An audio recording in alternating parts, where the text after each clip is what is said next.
Apparently, the majority of the season has been leaked.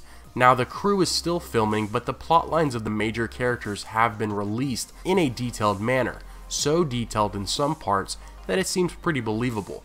Of course, we all knew this would happen. It's been happening in previous seasons that have filming outside of indoor studios.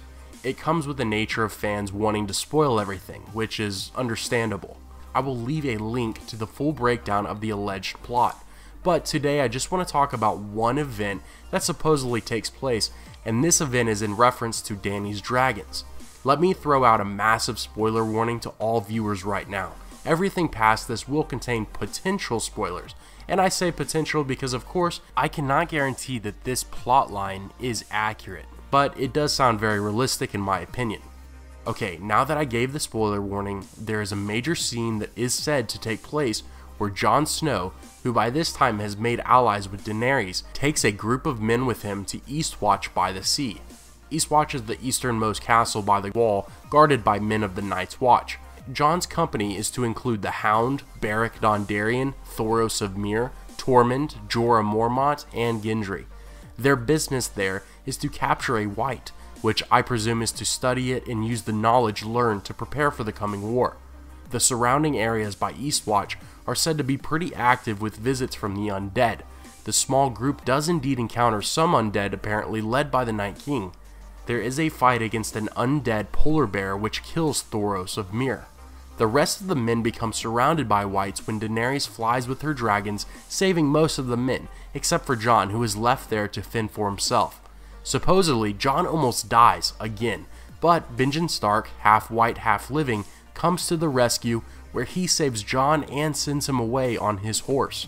Jon is half dead apparently, meaning that he took some damage, not necessarily half dead like Benjen.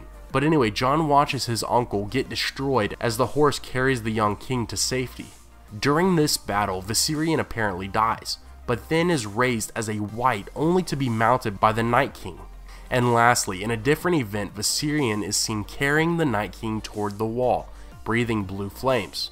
Alright, with all the notifications I've been getting on social media about the leak, I knew I should address something, and I figured this would be the most talked about event, so I hope you enjoy that.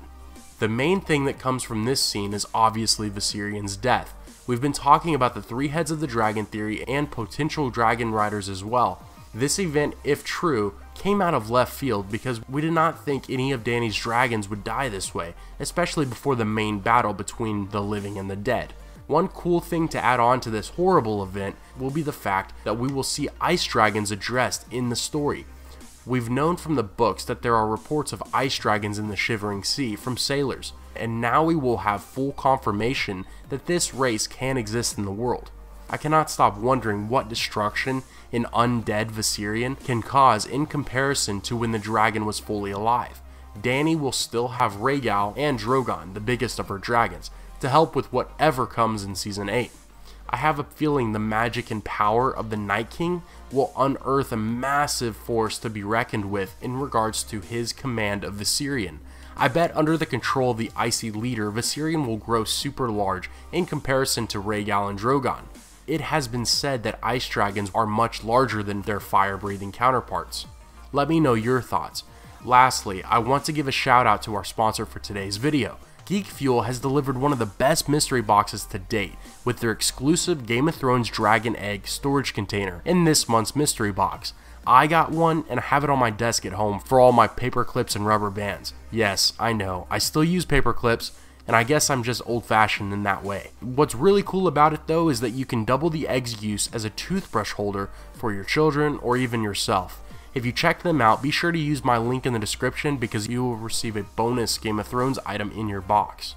The full link to all the Season 7 plots will be in the description, in case you can't wait any longer for the spoilers. Thanks for watching, have a great day everyone, and I will see you tomorrow.